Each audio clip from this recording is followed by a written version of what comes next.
अब मेरे द्वारा जो भी होगा मेरे प्रभु करा रहे हैं। मेरे पास जो भी है वो प्रभु का है। प्रभु के सिवा मेरा कोई नहीं है। मैं कुछ नहीं हूं। मैं क्या हूं? कुछ नहीं हूं, प्रभु का हूं। न ज्ञानी हूं, हां, न विद्वान हूं, न कर्मकांडी हूं। मैं प्रभु का, मैं अपनी प्रियाजू का हूं। मान्यता से सारी मान्यताएं काट दो, ज्यादा झंझट करने की जरूरत नहीं। साधन काल में साधक को कुछ अनुभव तो होता नहीं, तो होता है अगर मैं प्रभु का हूं, प्रभु के लिए सब, तो गंदी बातें क्यों हो रही, ये जलन क्यों हो रही, ये अशांति क्यों हो रही, घबराहट क्यों हो रही, भय क्यों हो रहा है? केवल कहने से हो जाएगा मैं प्रभु का हूं, ये सब प्रभु के द्वारा हो रहा है? कह तो रहा हूं, रोज कह रहा हूं, पर बहुत परेशान हूं। स्पष्ट वर्णन कह रहे हैं। अनुभव ना होने पर भी तुम्हारा संसार बंधन कट चुका है। जैसे एक बहुत बड़ा वृक्ष हो, पुराना, और आंधी से जड़ से उखड़ जाए, उखड़ गया है, बड़ी बड़ी जड़ें हैं, पर कुछ छोटी अभी ऐसे नीचे से, पूरा नहीं उखड़ पाया, गिर गया है, अब उसकी सत्ता नहीं रह रही, पर वो थोड़ा थोड़ा नीचे जमीन से आधा ऐसे ऊपर दिखाई दे रहा, नीचे की छोटी जड़ें ऐसे लगी हुई हैं, उससे वो हरा भरा महीनों दिखाई देगा, तो आपको लगेगा वृक्ष जिंदा। नहीं नहीं, जहां आप उठाओगे खत्म हो गया। ऐसे ही हम कह तो रहे कि प्रभु का सब कुछ है, प्रभु ही सब करते हैं, तो कुछ जड़ें थोड़ी थोड़ी लगी हुई हैं। जैसे आप ये ग्रंथ किसी को दे दें, वो पढ़ रहा है, तो आपको देखते हैं, मैंने इसे दिया था, ये ग्रंथ मैंने दिया था। हम तुमको इसे जमीन में रखने को नहीं दिया, संभाल के केवल पढ़ो, दूसरे को नहीं दे सकते। मैंने दे दिया है, पर अधिकार मेरा है। यही बेवकूफी हमारे को क्लेश दे रही, अशांति दे रही है। प्रियाजू का, प्रियाजू का अधिकार नहीं, इसमें अधिकार मेरा है। समझ लीजिए आप अपने घर प्रियाजू का, संपत्ति प्रियाजू की, मैं प्रियाजू का, सब कुछ प्रियाजू का, पर अधिकार मेरा। अगर प्रियाजू ने ये वस्तु ऐसे इधर से इधर कर दी, तो आपके भजन का, आपके समर्पण का यही फल। मैं चाहता था ये यहां रखी जाए, यहीं रखी जाए, यहीं रखी जाए, तो आप क्या कर रहे हो? प्रियाजू को अपनी सेवा में ले रहे हो, या आप प्रियाजू की सेवा में जा रहे हो? अभी आप अपना ही तो अधिकार जमा रहे हो। देख लो, ऐसा ही समर्पण है, ऐसा ही समर्पण है। गुरुजी, न कोई माता न पिता, आप। जरा सी कोई बात, वो आप हमारी अनुकूलता के लिए आप थे, प्रतिकूलता के लिए आप नहीं थे। हमने आपको समर्पण इसलिए समर्पण किया, प्रतिकूलता कैसे दे दी? यही हमारी शिकायत प्रियाजू से। क्या समर्पण है? हमें रोग हो गया, हमें कष्ट हो रहा है, हमारा अपमान हो रहा है, हमारी निंदा हो रही है, ऐसा हो वैसा। अब तुम्हारा क्या बचा भाई? वो छोटी छोटी जो जड़ें हैं उनको भी उखाड़ दो। यद्यपि शरणागति से, इस भावना से, मेरा कुछ नहीं, मैं कुछ नहीं कर रहा, प्रियाजू सब करवा रहे, जैसे जो भी वास्तविक नहीं कर रहे आप। ना आप सत कर रहे हो, ना आप असत कर रहे हो, ना अच्छे कर्म कर रहे हो, ना बुरे कर्म कर रहे हो। समझना हमारी बात। आपने अच्छे बुरे कर्मों के आरोप को अपने में मान लिया है, उसी का आपको दंड मिल रहा है। और जिस दिन आप इस कर्ता भाव को श्री जी के चरणों में समर्पित कर देंगे, तो बुरे कर्म होंगे ही नहीं। इसकी पहचान है। जैसे लोग कहते प्रभु की सत्ता के बिना पत्ता नहीं हिलता, तो हमसे जो कुकर्म आचरण हो रहे हैं प्रभु ही करवा रहे हैं। हाँ, उन प्रभु को तुम जान नहीं पा रहे हो कौन करवा रहे हैं। उन प्रभु का हम परिचय बताते हैं, उनका नाम है अहंकार।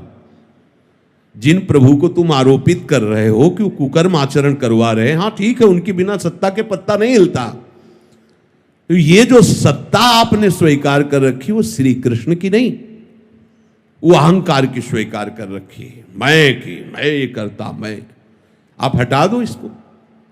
बुरे कर्म स्वाभाविक उससे नहीं होंगे, स्वाभाविक संकल्प नहीं हो, क्योंकि करता ही नहीं रहा तो होगा कैसे? अब भागवतिक अपने आप होंगे, बिना संकल्प के होंगे और ऐसे महान होंगे कि आपका मंगल, जगत का मंगल स्वाभाविक होगा। जैसे वृक्ष कुछ नहीं करता, लेकिन उसके द्वारा जगत मंगल स्वाभाविक होता रहता है। आने वाले को छाया, फल, फूल, पत्ते, लकड़ी जो चाहे ले ले, उसके द्वारा किसी का अहित नहीं होता। नदियां किसी का अहित नहीं कर रही। ऐसे संत का जो भगवत चरणारविंद में आसक्त है, वो करता नहीं किसी का मंगल, उसे स्वाभाविक मंगल होता है। पुष्प की खुशबू स्वाभाविक प्रकृति में सुगंध फैला देती है, उसको प्रचार प्रसार नहीं करना होता। ये अहंकार, ये करना है, ये नहीं करना है, ये दोनों क्रियाएं ही हैं। करना भी और नहीं करना भी, दोनों क्रियाएं। जो महापुरुष होते हैं वो इन दोनों से अलग होते हैं। जो करना हो करा लेना, जो नहीं करना है वो ना करवाना। कितना आनंद है, अभी आनंद है। और इसका फल होगा कि आपकी जितनी सामग्री जमा है दुख भुगाने वाली या लोक लोकांतर भटकाने वाली, इस सूत्र से सब भस्म हो जाएगी। और जो नवीन है वो क्योंकि वो सब इनके ऊपर, पर चतुराई से नहीं, वो चतुर शिरोमणि है। कई बार सुनाया सत्संग में, एक ब्राह्मण बड़े विद्वान, शास्त्र के ज्ञाता, जैसे आप ही सत्संग सुन रहे हो, उनकी सत्ता के बिना पत्ता नहीं हिलता। तो जो हमने दुराचार किया, गोविंद आपने कराया भोगो। अच्छा किया मैंने किया, बुरा किया गोविंद ने किया। और जबकि शुरुआत होती है कि अच्छा किया तो आपने, बुरा किया तो ये मेरा कोई अहंकार है, मेरी कोई वासना है। वो सच्ची बात है, सच्ची बात है। कोई न कोई अहं आप बचाए रखे हो, उसी से हो रहा है। चाह किसको पैदा हो रही? न स्वरूप में चाह है, न प्रभु में चाह है। तो ये जो चाह पैदा हो रही है देहाभिमान में है। देहाभिमान नहीं होगा तो चाह नाम की वस्तु नहीं होगी। बहुत सुंदर उन्होंने उपवन लगाया था, बगीचा, सुंदर बावड़ी, कुआं आदि।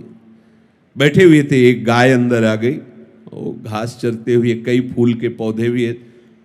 यद्यपि उनका मारने का उद्देश्य नहीं था, उन्होंने से एक ईंट उठाई, ऐसे कंकड़, और भगाने के उद्देश्य सीधे उसके मस्तक पर लगी और गिरी, मर गई।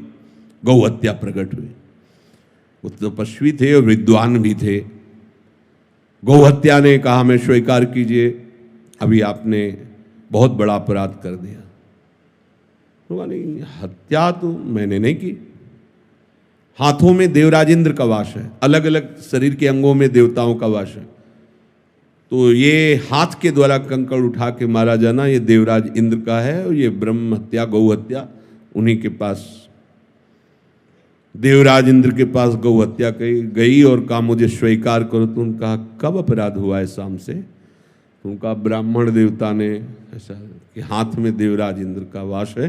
उन्होंने एक धनी मानी पुरुष के रूप में गए, फल फूल भेंट करी, प्रणाम किया, पंडित जी कितना सुंदर बगीचा, किसने लगाया? मैंने, ये सब मैंने 10वें वर्ष से पानी लगा के, खाद लगा, सींच के ऐसा बगीचा, प्रशंसनीय। कुआं भी बहुत सुंदर निर्माण किया है। किसने?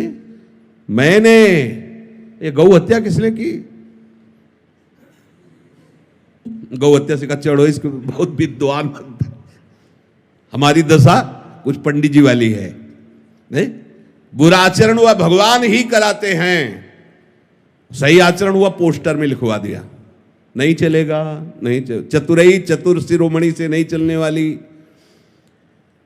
साधन काल में प्रकृतिजन्य गुणों से सर्वथा अतीत हूं, ऐसा अनुभव ना होने पर भी जब साधक ये मान लेता है कि मैं प्रभु का हूं, अब मेरा सारा भार प्रभु के ऊपर है, प्रभु मुझे जैसे चलाना चाहे वैसे चलावें।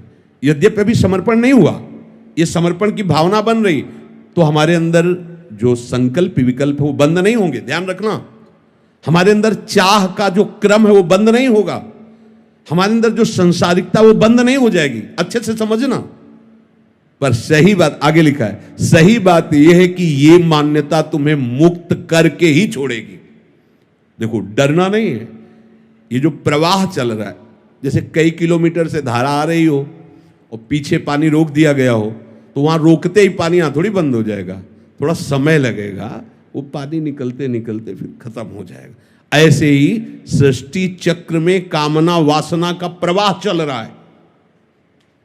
अब इसको हमने सही मान्यता के द्वारा रोक दिया, प्रवाह को। मैं नहीं करता हूं, ये शरीर, ये मन बुद्धि बहुत सूक्ष्मता से देखो, सब प्रभु के हाथ में है, तुम्हारे हाथ में नहीं।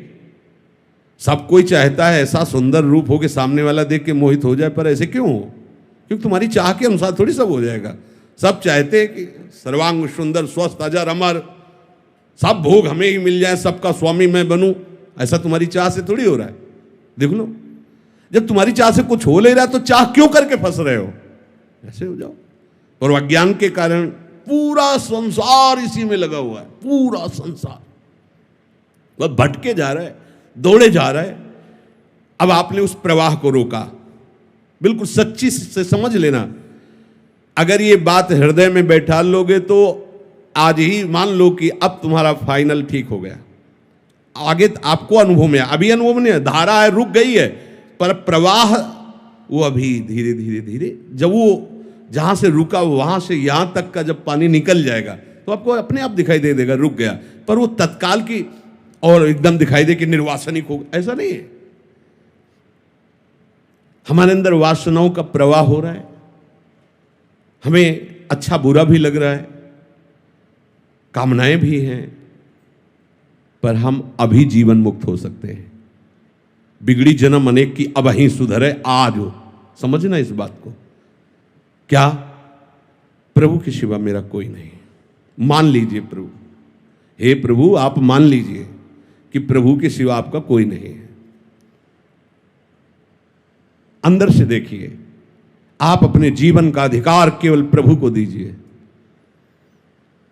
अब वो हमारी प्रशंसा करवाएं, निंदा करवाएं, हमें ऊंचे बैठाएं, नीचे बैठा लें, स्वस्थ रखें, अस्वस्थ रखें, कामनायुक्त रखें या निष्काम रखें, आपका प्रश्न खत्म हो जाना चाहिए। बिल्कुल एकदम अभी वृंदावन धाम में बैठे हुए चर्चा हो रही, इसमें संशय करने की जरूरत नहीं। बिल्कुल आप योगक्षेमम भाम्य हम तेषाम अहम समुद्धरता अहम त्वाम सर्व पापेभ्यो मोक्षयिष्यामि मा शुचा। ये हम नहीं कह रहे हैं, वो कह रहे हैं जिन्होंने सृष्टि सर्वधर्मान परित्यज्य माम एकम शरणम व्रज अहम त्वाम सर्व पापेभ्यो मोक्षयिष्यामि मा, मैं तुम्हें निष्पाप करूंगा, करूं सत्य ते साध, मैं तुम्हें साधु बनाऊं। काहे को बोझा लिए घूम रहे हो? ऐसे डारी भार पे भार परम धन राधा नाम। निश्चय करो, मेरे शरीर का, मेरे अंतःकरण का, मेरे स्वभाव का अधिकार केवल प्रियाजू को है। बस ये तीनों शरीर, तीनों शरीर तन वांग मनोभीर अमलई, फिर सोहम तवयु आस, बिल्कुल सिद्ध सिद्धांत। इसलिए हम रुक रहे, धैर्य पूर्वक विचार करो किसका अधिकार तुम्हारे ऊपर है। बहुत से अधिकारी निकल पड़ेंगे, सब अधिकारियों को नोटिस दे दीजिए कि बहुत बड़े अधिकारी के हाथ में हमारा मकान दुकान सब समर्पित हो गया, तुम्हारा काम खत्म। पर ये केवल बातें हैं, बातों से क्या। जब सखी बातों से प्रीति नहीं उपजती, प्राण देना पड़ता है, समर्पण करना।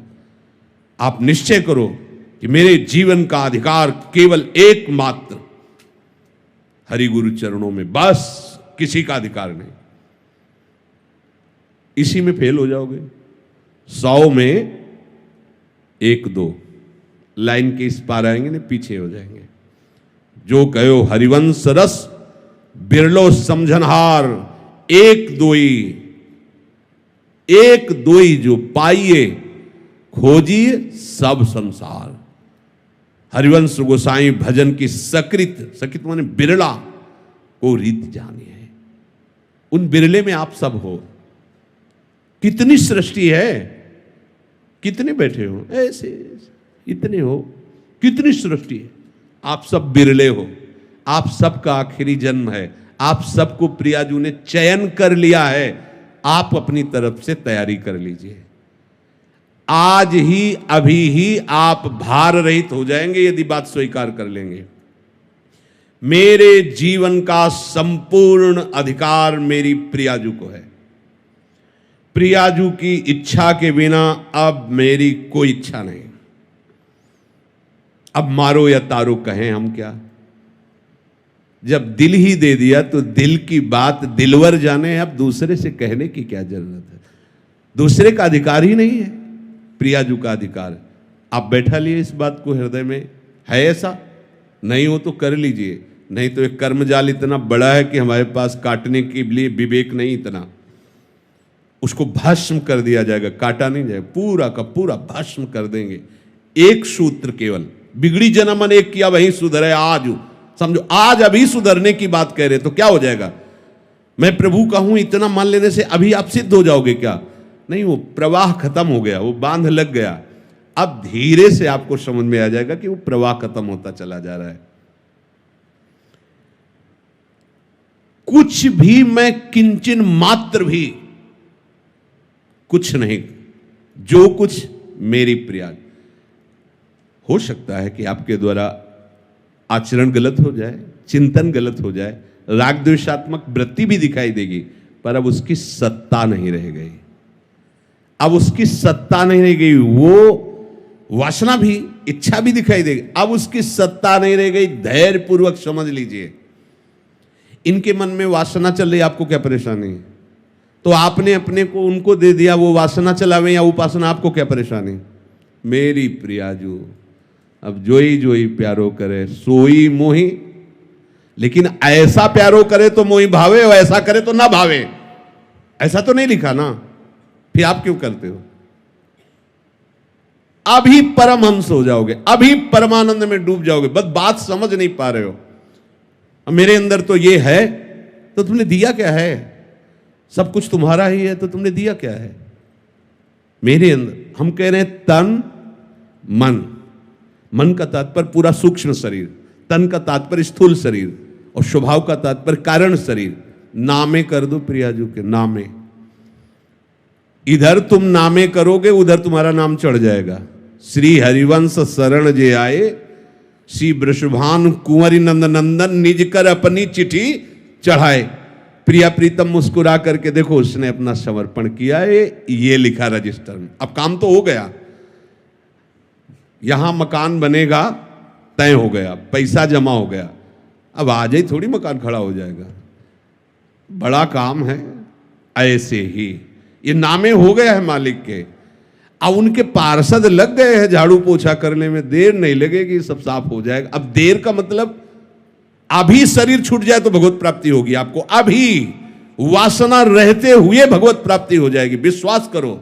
भगवान कह रहे हैं, भगवान के वचन, क्षिप्रम भवति धर्मात्मा, बड़े शीघ्र मैं उसे मैं धर्मात्मा बना दूं। भगवान कह रहे, उनके वचन पर तो ध्यान दो।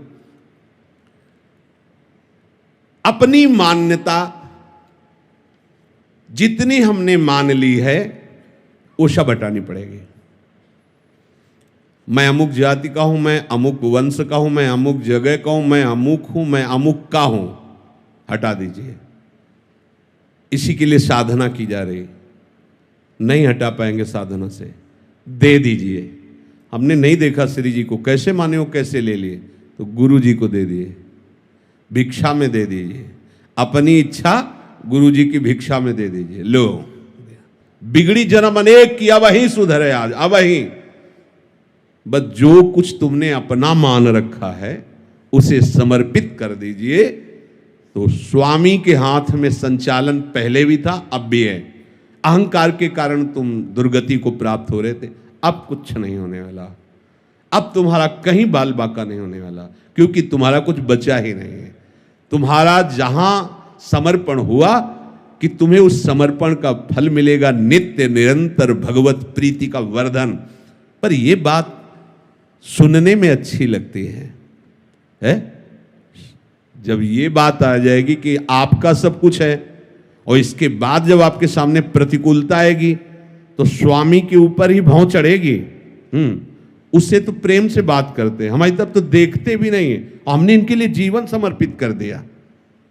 भाई जी ने एक उसमें लिखा था कि आप भरी सभा में नए आगंतुक को गले लगाएं और मुझे बार बार तिरस्कार करें और प्रताड़ना दें तो भी मैं आपकी तरफ ही देखूंगी, मैं किसी और की तरफ आप देखिए किसी और की तरफ, मेरा शासन आप पर नहीं है, पर ये मेरी आंखें आप किसी और किसी को नहीं देख सकती। समर्पण इस कोटि का। अगर हमारा समर्पण है तो फिर हमारे अंदर क्यों म्यों प्रश्न उत्तर नाना प्रकार का ये प्रपंच सीधे भगवत प्राप्ति का मार्ग है। तनुवांग मनोभीर अमलई सोहम तवई वासिता। अगर अमलई पहले आ जाता तो थोड़ा विचार करने की बात थी। तनुवांग मनोभीर, ये समर्पित करो तो अमलई अपने आप हो जाओगे। और सोहम तवई वाश्रिता, हमारा संबंध तो पहले से ही है प्रभु से, प्रियालाल से, कोई नया संबंध थोड़ी है, जो है उसी की स्मृति जागृत हो जाती है। तो सोहम तवई वाश्रिता, ये स्मृति जागृत हो जाती है। ये कोई संबंध होता नहीं है, ये दृढ़ है पहले से। हमारा प्रियालाल का संबंध पहले से है, अब भी है, आगे भी रहेगा, पर हम उस संबंध का विस्मरण करके नए नए संबंध मान लिए। उन नए नए संबंधों की मान्यता को पुनः समर्पित कर दो तो जो है वो जागृत